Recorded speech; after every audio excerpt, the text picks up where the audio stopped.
En 2005, lors du creusement du parking Jean Jaurès à Nîmes, des fouilles archéologiques préventives mettent au jour une vingtaine de sépultures.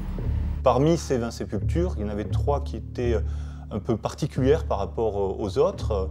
Des sujets qui se trouvaient sur le côté droit, qui étaient enterrés et qui avaient le regard qui regardait vers le sud-est. Donc on a analysé ces sépultures et on s'est aperçu que dans 2 cas, il y avait un creusement qui avait une particularité. Ce n'étaient pas des fosses seulement verticales, mais qu'il pouvait y avoir un creusement comme un peu une chaussette avec un surcreusement sur le côté et que l'individu était déposé dans ce surcreusement.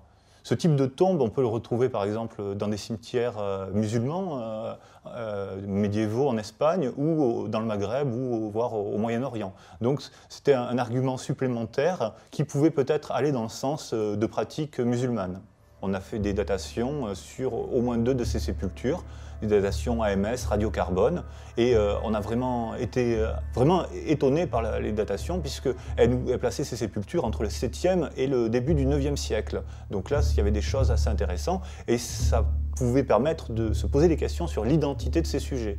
Les 3 sujets correspondent à des sujets masculins, des adultes, aucune réelle particularité, sauf peut-être pour un qui présentait au niveau de 2 os du poignet une fusion qui est assez rare. Et dans la littérature, on retrouve cette description, une description de cas équivalents pour des populations africaines.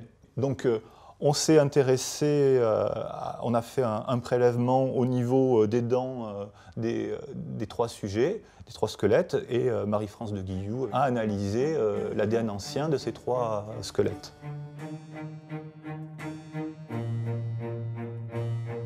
Yves nous a confié une dent pour chacun des individus du site de Nîmes. Et nous avons mis en évidence donc, des lignées qui sont majoritairement trouvées en Afrique du Nord et même une lignée maternelle qui est uniquement présente en Afrique du Nord.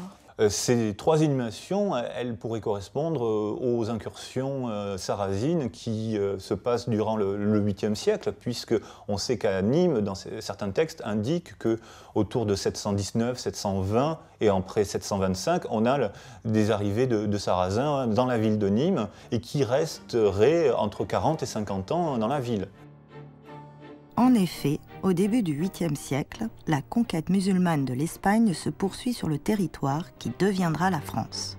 C'est ainsi que débute la longue histoire des Français avec les pays d'islam.